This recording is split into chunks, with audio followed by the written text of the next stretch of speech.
रुको जरा।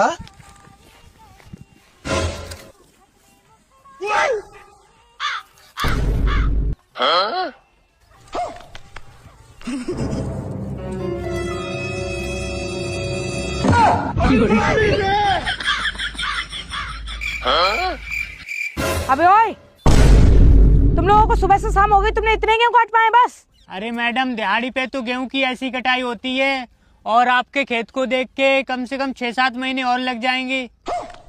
क्यों